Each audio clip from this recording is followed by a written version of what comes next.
الحمدللہ رب العالمین والصلاة والسلام علی خاتم النبیین اما بعد فاعوذ باللہ من الشیطان الرجیم بسم اللہ الرحمن الرحیم الصلاة والسلام علیک یا رسول اللہ وعلی آلک واصحابک یا حبیب اللہ الصلاة والسلام علیک یا نبی اللہ وعلی آلک واصحابک یا نور اللہ۔ مدنی چینل کے ناظرین، آپ دیکھ رہے ہیں پروگرام قرآن پاک ترجمہ و تفسیر کے ساتھ۔ الحمدللہ ترتیب وار قرآن شریف کی آیتیں، ان کا ترجمہ اور ان کی تفسیر، یہ صراط الجنان تفسیر قرآن سے ہم سن رہے ہیں۔ اللہ پاک قرآن کے حق کو حق جاننے، اس پر عمل کرنے اور باطل کو باطل سمجھنے اور اس سے بچنے کی توفیق عطا فرمائے۔ مدنی چینل کے ناظرین، پچھلے پروگرام میں ہم نے سورہ انفال 10واں پارہ آیت نمبر 68 تک قرآن پاک کی آیتیں ترجمہ اور تفسیر سماعت کی تھی۔ آیت نمبر 69 سے آج کے درس کا آغاز کرتے ہیں۔ اعوذ باللہ من الشیطان الرجیم بسم اللہ الرحمن الرحیم فَكُلُوا مِمَّا غَنِمْتُمْ حَلَالًا طَيِّبًا وَاتَّقُوا اللَّهَ إِنَّ اللَّهَ غَفُورٌ رَحِيمٌ۔ آسان ترجمہ قرآن کنز العرفان۔ تو اس سے کھاؤ جو حلال پاکیزہ غنیمت تمہیں ملی ہے، اور اللہ سے ڈرتے رہو، بے شک اللہ بخشنے والا مہربان ہے۔ ناظرین کرام، جب اللہ تبارک و تعالی کی طرف سے غنیمت کے حلال ہونے کا حکم آیا تو اس سے پہلے جو صحابہ اکرام علیہم رضوان نے اپنے ہاتھ وغیرہ روک لیے تھے اس مال سے جو کفار سے انہیں ملا تھا، جب رسول اللہ صلی اللہ علیہ وآلہ وسلم کی طرف سے رب کریم کا یہ پیغام ملا، یہ آیت مبارکہ سنی کہ اب غنیمت حلال ہیں، تو پھر انہیں صحابہ اکرام نے بخوشی قبول کیا۔ صحیح بخاری اور صحیح مسلم میں حضرت جابر بن عبداللہ رضی اللہ عنہ سے روایت ہے، رسول اللہ صلی اللہ علیہ وآلہ وسلم نے فرمایا، میرے لیے مال غنیمت حلال کر دیا گیا، جبکہ مجھ سے پہلے کسی کے لیے بھی حلال نہیں کیا گیا تھا۔ تو یہ بھی آپ صلی اللہ علیہ وآلہ وسلم کی خصوصیات میں سے ہے۔ اگلی آیت میں رب کریم فرماتا ہے، یا ایہا النبی قل لمن فی ایدیکم من الاسراء ان یعلم اللہ فی قلوبکم خیرا یؤتکم خیرا مما اخذ منکم ویغفر لکم واللہ غفور الرحیم۔ آسان ترجمہ قرآن کنز العرفان۔ اے نبی، جو قیدی تمہارے ہاتھ میں ہیں ان سے فرماؤ، اگر اللہ تمہارے دل میں بھلائی دیکھے گا تو جو مال تم سے لیا گیا اس سے بہتر تمہیں عطا فرمائے گا اور تمہیں بخش دے گا، اور اللہ بخشنے والا مہربان ہے۔ ناظرین اکرام، یہ آیت حضرت عباس ابن عبد المطلب رضی اللہ عنہ کے بارے میں نازل ہوئی، جو سید عالم صلی اللہ علیہ وآلہ وسلم کے چچا ہیں۔ یہ کفار قریش کے ان 10 سرداروں میں سے تھے جنہوں نے جنگ بدر میں لشکر کفار کے کھانے کی ذمہ داری اپنے اوپر لی تھی، اور یہ اس خرچ کے لیے 20 اوقیہ سونا ساتھ لے کر چلے تھے۔ لیکن ان کے ذمہ جس دن کھانا کھلانا تجویز ہوا تھا، خاص اس دن جنگ کا واقعہ پیش آیا اور جنگ کی وجہ سے کھانے کھلانے کی فرصت اور مہلت نہ ملی، تو یہ جو ان کا سونا تھا، یہ پیسے تھے ان کے، بچ گئے۔ پھر یہ گرفتار ہو گئے اور یہ سونا ان سے لے لیا گیا۔ تو انہوں نے یہ درخواست کی کہ یہ سونا ان کے فدیے میں شمار کر لیا جائے، مگر رسول کریم صلی اللہ علیہ وآلہ وسلم نے انکار فرمایا اور فرمایا کہ جو چیز ہمارے خلاف خرچ کرنے کے لیے لائے تھے وہ تو نہیں چھوڑی جائے گی۔ حضرت عباس رضی اللہ عنہ پر ان کے دونوں بھتیجوں عقیل بن ابی طالب اور نوفل بن حارث کے فدیے کا بار بھی ڈالا گیا۔ تو حضرت عباس رضی اللہ عنہ نے عرض کی کہ اے محمد، تم مجھے اس حال میں چھوڑو گے کہ میں باقی عمر قریش سے مانگ مانگ کر گزر بسر کروں؟ تو حضور علیہ الصلوۃ والسلام نے فرمایا کہ پھر وہ سونا کہاں ہے جس کو آپ مکہ مکرمہ سے چلتے وقت اپنی بیوی ام الفضل کو دے آئے تھے اور انہوں نے اسے دفن کر دیا تھا، اور آپ نے انہیں کہا تھا کہ مجھے پتہ نہیں کہ مجھے کیا پیش آ جائے، میں واپس زندہ بچوں یا نہ بچوں، واپس آؤں یا نہ آؤں۔ تو یہ آپ کا ہے اور ہمارے بچوں کا ہے، عبداللہ اور عبید اللہ کا اور فضل اور قسم کا، یہ سب ان کے بیٹے تھے۔ حضرت عباس رضی اللہ عنہ نے عرض کیا کہ آپ کو یہ بات کیسے پتہ چلی؟ حالانکہ یہ بات تو میری بیوی کو میں نے کہی تھی، اس وقت کوئی بھی نہیں تھا۔ حضور پرنور صلی اللہ علیہ وآلہ وسلم نے فرمایا کہ مجھے اس بات پر میرے رب نے خبردار کیا ہے۔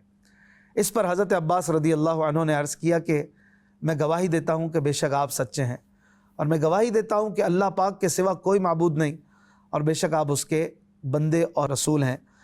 میرے اس راز پر اللہ کے سوا کوئی مطلع نہ تھا۔ اور پھر حضرت عباس رضی اللہ عنہ نے اپنے بھتیجوں عقیل اور نوفل کو بھی حکم دیا، اور وہ بھی مسلمان ہو گئے۔ اسی طرح پھر اس آیت میں یہ بھی کہا گیا کہ یؤتکم خیراً مما اخذ منکم، جو مال تم سے لیا گیا اس سے بہتر تمہیں اللہ پاک عطا فرما دے گا۔ تو جب رسول کریم صلی اللہ علیہ وآلہ وسلم کے پاس بحرین کا مال آیا جس کی مقدار 80,000 تھی، تو حضور علیہ السلام نے نماز ظہر کے لیے وضو کیا اور نماز سے پہلے ہی سارا مال تقسیم کر دیا، اور حضرت عباس رضی اللہ عنہ کو حکم دیا کہ اس میں سے جتنا لے سکتے ہیں لے لیجئے، جتنا اٹھ سکتا تھا آپ نے لے لیا، اور پھر فرماتے تھے کہ یہ اس سے بہتر ہے جو بدر میں اللہ پاک نے مجھ سے لیا، اور میں اس سے مغفرت کی امید بھی رکھتا ہوں۔ پھر اپنے مال و دولت کا حال بیان کرتے ہوئے حضرت عباس رضی اللہ عنہ فرماتے ہیں کہ اللہ پاک نے مجھے 20 اوقیہ سونے کے بدلے 20 غلام بھی عطا کیے، اور وہ سب کے سب تاجر تھے اور مجھے بہت سارا مال کما کر دیتے تھے۔ ان میں سے جو غلام مجھے سب سے کم کما کر دیتا تھا اس کی کمائی کی مقدار بھی 20,000 درہم تھی۔ تو اللہ تعالیٰ کا وعدہ کتنا سچا ہے کہ مجھے اسلام سے پہلے جو مجھ سے لیا گیا تھا اس سے کتنا زیادہ آج عطا فرمایا گیا۔ اگلی آیت میں اللہ پاک فرماتا ہے وَإِن يُرِيدُوا خِيَانَتَكَ فَقَدْ خَانُوا اللَّهَ مِن قَبْلُ فَأَمْكَنَ مِنْهُمْ وَاللَّهُ عَلِيمٌ حَكِيمٌ۔ آسان ترجمہ قرآن کنز العرفان۔ اور اے حبیب اگر وہ تم سے خیانت کرنا چاہتے ہیں تو بے شک یہ اس سے پہلے اللہ سے خیانت کر چکے ہیں جس پر اس نے انہیں تمہارے قابو میں دے دیا، اور اللہ جاننے والا حکمت والا ہے۔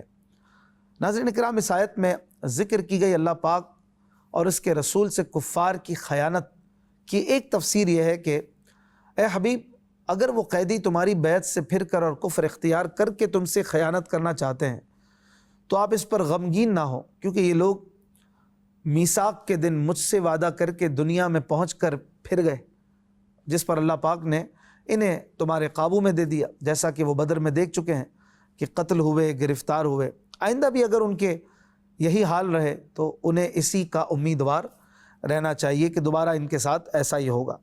دوسری تفسیر یہ ہے کہ جب رسول اللہ صلی اللہ علیہ وآلہ وسلم نے کفار کو قید سے آزاد کیا تو آپ نے ان سے دوبارہ نہ لڑنے اور مشرکین سے معاہدہ نہ کرنے کا عہد لیا تھا۔ اس پر اللہ پاک نے ارشاد فرمایا کہ حبیب صلی اللہ علیہ وسلم اگر انہوں نے عہد کی خلاف ورزی کر کے آپ سے خیانت کی ہے تو آپ افسردہ نہ ہوں، یہ لوگ پہلے اللہ پاک سے بھی عہد کر کے اسے توڑ چکے ہیں۔ مصیبت سے نجات کے لیے شکر گزار بندہ بننے کا عہد کیا، مصیبت دور ہونے کے بعد اپنے وعدے کو توڑ دیا، کفر و معصیت میں دوبارہ مبتلا ہو گئے، اولاد کی نعمت ملنے پر شکر گزاری کا وعدہ کیا، پھر جب اولاد ملی ان میں سے کسی کو تو پھر اللہ پاک کی عطا میں اس کو شریک ٹھہراتے رہے اور شرک کرتے رہے۔ اگلی آیت میں اللہ پاک فرماتا ہے ان الذين آمنوا وهاجروا وجاهدوا باموالهم وانفسهم في سبيل الله والذين آووا ونصروا اولئك بعضهم اولياء بعض والذين آمنوا ولم يهاجروا ما لكم من ولايتهم من شيء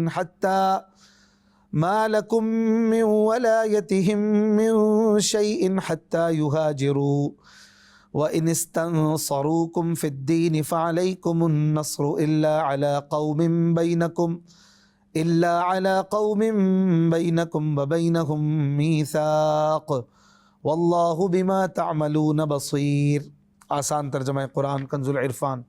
بے شک وہ لوگ جو ایمان لائے اور ہجرت کی اور اللہ کی راہ میں اپنے مالوں اور جانوں سے جہاد کیا، اور وہ جنہوں نے پناہ دی اور مدد کی وہ سب ایک دوسرے کے وارث ہیں، اور وہ جو ایمان لائے اور ہجرت نہ کی تمہارا ان سے میراث کا کوئی تعلق نہیں جب تک وہ ہجرت نہ کریں، اور اگر وہ دین میں تم سے مدد مانگیں تو تم پر مدد کرنا واجب ہے، مگر یہ کہ ایسی قوم کے خلاف مدد مانگیں کہ تمہارے اور ان کے درمیان معاہدہ ہو، اور اللہ تمہارے اعمال دیکھ رہا ہے۔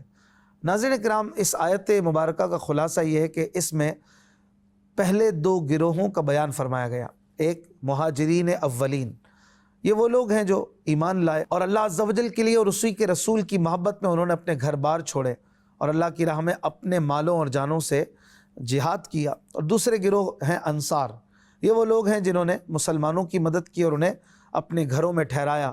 پھر ان مہاجرین اور انصار دونوں کے لیے ارشاد فرمایا کہ مہاجر انصار کے اور انصار مہاجرین کے وارث ہیں۔ یہ اس وقت تک کے لیے حکم تھا، پھر جب وراثت کے لیے آیت آئی وَأُولُو الْأَرْحَامِ بَعْضُهُمْ أَوْلَىٰ بِبَعْضٍ، جس میں رشتہ داروں کے لیے وراثت کا حکم دیا گیا، تو اب یہ حکم منسوخ کر دیا گیا۔ یہ حکم صرف ایک پرٹیکولر پیریڈ کے لیے تھا، لیکن اس سے مہاجرین و انصار کی قربت و الفت کا اندازہ کیا جا سکتا ہے۔ اگلی آیت میں اللہ پاک فرماتا ہے وَالَّذِينَ كَفَرُوا بَعْضُهُمْ أَوْلِيَاءُ بَعْضٍ إِلَّا تَفْعَلُوهُ تَكُنْ فِتْنَةٌ فِي الْأَرْضِ وَفَسَادٌ كَبِيرٌ۔ آسان ترجمہ قرآن کنز العرفان۔ اور کافر آپس میں ایک دوسرے کے وارث ہیں، اگر تم ایسا نہ کرو گے تو زمین میں فتنہ اور بڑا فساد ہوگا۔ ناظرین کرام، اس آیت کا خلاصہ یہ ہے کہ کافر نصرت اور وراثت میں ایک دوسرے کے وارث ہیں، لہٰذا تمہارے اور ان کے درمیان کوئی وراثت نہیں۔ اگر مسلمان آپس میں ایک دوسرے سے تعاون نہ کریں اور ایک دوسرے کے مددگار ہو کر ایک قوت نہ بن جائیں تو کفار مضبوط اور مسلمان کمزور ہو جائیں گے۔ اس صورت میں زمین میں فتنہ اور بڑا فساد برپا ہوگا۔ اس آیت کی حقانیت روز روشن کی طرح واضح ہے کہ مسلمانوں کے آپس کے اتحاد نہ ہونے پر فرمایا گیا کہ بڑا فتنہ اور بڑا فساد ہوگا، اور آج کل ہر کوئی دیکھ سکتا ہے کہ مسلمانوں کے خلاف فتنہ اور فساد کبیر ہے کہ نہیں، اور اس کی وجہ مسلمانوں کا عدم اتحاد ہے۔ لہٰذا مسلمانوں کو چاہیے کہ مل جل کر رہیں اور اتحاد قائم کریں۔ اور اس آیت سے یہ بھی پتہ چلا کہ اللہ پاک نے مسلمانوں کو کافروں کی دوستی اور ان کا وارث بننے سے منع کیا ہے، ان سے جدا رہنے، مسلمانوں کو آپس میں میل جول رکھنے اور ایک دوسرے کا معاون و مددگار بن کر مضبوط طاقت بننے کا حکم دیا ہے۔ لیکن افسوس فی زمانہ ایک گھر سے لے کر عالمی سطح تک اس معاملے میں بھی مسلمانوں کا حال اس کے الٹ ہی نظر آ رہا ہے کہ مسلمان اپنے گھر میں اپنے بہن بھائیوں کے ساتھ میل جول رکھنے، مشکل حالات میں ایک دوسرے کی مدد کرنے اور ایک دوسرے کے دکھ درد میں شریک ہونے سے بیزار ہو چکے ہیں۔ یہی حال پڑوسیوں اور دیگر رشتہ داروں کا ہے۔ اسی طرح ایک علاقے کے مسلمان دوسرے علاقے کے مسلمانوں سے، ایک شہر کے مسلمان دوسرے شہر کے مسلمانوں سے، ایک ملک کے مسلمان دوسرے ملک کے مسلمانوں سے باہمی الفت و محبت اور تعاون و مدد کے لیے تیار نہیں، بلکہ عمومی طور پر مسلمانوں کا حال یہ ہے کہ وہ مسلمانوں کے بجائے کفار سے دوستی کرنا چاہتے ہیں اور ہر طرح کی قربانی دے کر ان سے بنائی ہوئی دوستی کو مضبوط کرنا چاہتے ہیں۔ اللہ پاک مسلمانوں کو عقل سلیم عطا فرمائے اور اپنے دین و مذہب کی تعلیمات کو سمجھنے اور ان پر بھرپور انداز میں عمل کرنے کی توفیق عطا فرمائے۔ اگلی آیت میں اللہ پاک فرماتا ہے وَالَّذِينَ آمَنُوا وَهَاجَرُوا وَجَاهَدُوا فِي سَبِيلِ اللَّهِ وَالَّذِينَ آوَوا وَّنَصَرُوا أُولَئِكَ هُمُ الْمُؤْمِنُونَ حَقًّا لَهُم مَّغْفِرَةٌ وَرِزْقٌ كَرِيمٌ۔ آسان ترجمہ قرآن کنز العرفان۔ اور وہ جو ایمان لائے اور مہاجر بنے اور اللہ کی راہ میں لڑے اور جنہوں نے پناہ دی اور مدد کی، وہی سچے ایمان والے ہیں، ان کے لیے بخشش اور عزت کی روزی ہے۔ ناظرین کرام، اس سے پچھلی آیت میں مہاجرین و انصار کی باہمی محبت اور ان کے تعلقات اور ان میں سے ہر ایک کا دوسرے کے معین و مددگار ہونے کا بیان تھا، اور اس آیت میں ان دونوں کے ایمان کی تصدیق اور ان کے رحمت الہی کے مستحق ہونے کا ذکر ہے۔